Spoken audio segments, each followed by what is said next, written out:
si ukázať ďalšie ikony, ktorým môžeme manipulovať s daným objektom. Takže začnem zľava smerom doprava. Prvá ikona slúži na presun objektu, takže držím ľavé tlačidlo a ťahám kdekoľvek potrebujem. Toto sme si ukázali v predchádzajúcom videu, kde stačilo vlastne kliknúť do objektu, držať ľavé tlačidlo a potiahnuť ho tam, kde treba.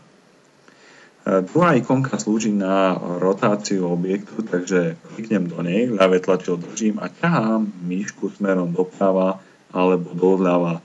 Ľavé tlačidlo stále držím.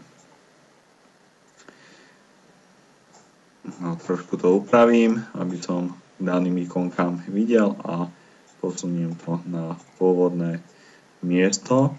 No, ďalšia možnosť, ktorá sa nám naskytá, je menu. Keď kliknem do menu, máme tu ďalšie možnosti. Niektoré z nich si ukážeme, niektoré poznáme, napríklad kopírovanie, vystrihnutie, duplikovanie a tak ďalej.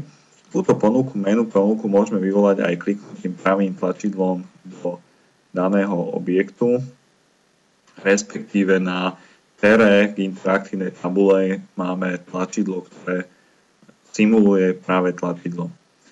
Kliknem opäť ľavým tlačidlom do objektu a presuniem sa k ďalšej ikonke. Máme tam posuvník priesvitnosti, držím ľavé tlačidlo, stále držím a ťahám smerom doľava alebo doprava. Označený objekt sa zobrazuje priesvitný alebo nepriesvitný. Ikonku zoskupenie sme si vyskúšali. Preniesť dopredu a preniesť dozadu súvisí vtedy, keď chceme posunúť objekt smerom za iný objekt, respektíve pred. Na to sme si už ukázali možnosť použitia prehľadača objektov, kde sme hovorili o vrstvách.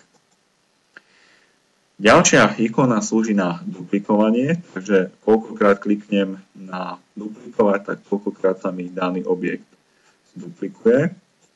Ja ho aj cez pravé tlačidlo odstránim. No a máme tu ďalšie ikony. Zväčšiť o veľkosť objektu, koľkokrát klikám, tak koľkokrát sa zväčší, alebo zmenšiť.